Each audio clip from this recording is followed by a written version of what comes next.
Meeting someone new and feeling everything click creates an instant, overwhelming sensation in your mind. Dopamine, the primary reward chemical, makes you feel like you have just won something big. The brain cares more about this chemical hit than whether a person is actually good. This cycle worsens when someone responds unpredictably, keeping you constantly hooked on the chase.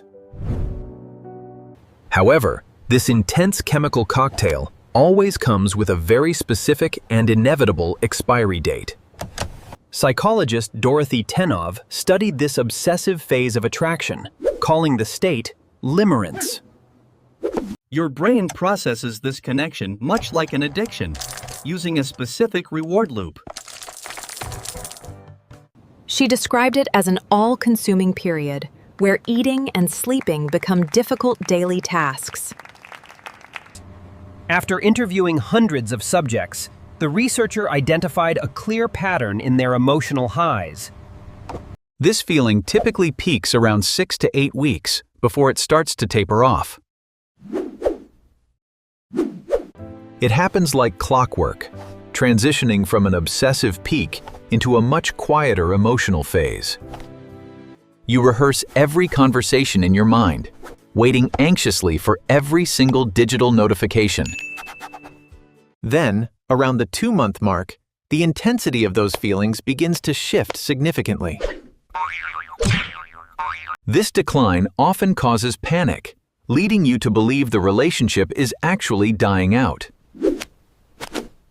You might wonder if the spark should remain at peak intensity forever to be authentic. Yet, the fading of limerence is necessary to finally reveal the real human underneath. You start to notice their bad habits and the weird things they do when stressed.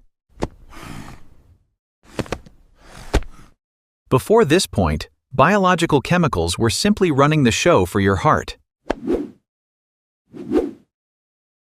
Once the fog clears, you are finally in a position to fall in love for real.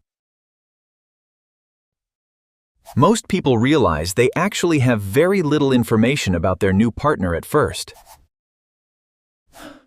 You might have built an entire personality based solely on a hobby and a smile.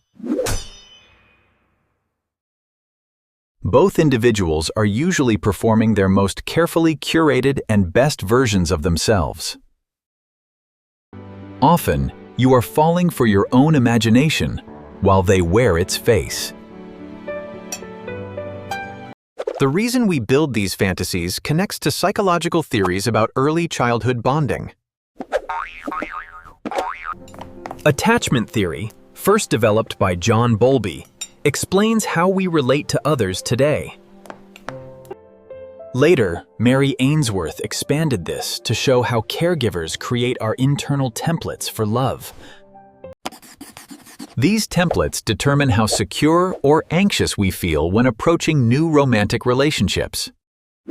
When driven by lust, every small conflict can feel like a catastrophic and final threat.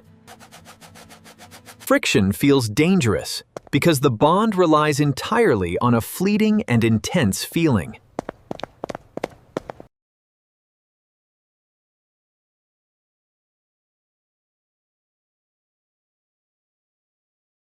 It does not require the other person to complete you or fill a hidden void. In such a bond, consistency is what makes you feel truly secure and supported. Predictability stops feeling boring and begins to feel like a lasting foundation of trust. If chemicals cannot be the foundation, the real answer lies in long-term compatibility.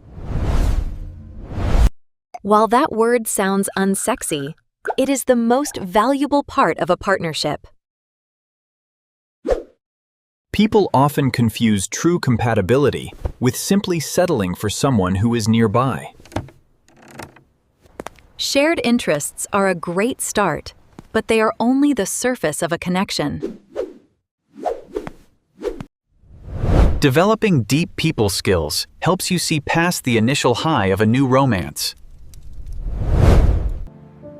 True connection begins only when the fantasy ends and the real person finally stays.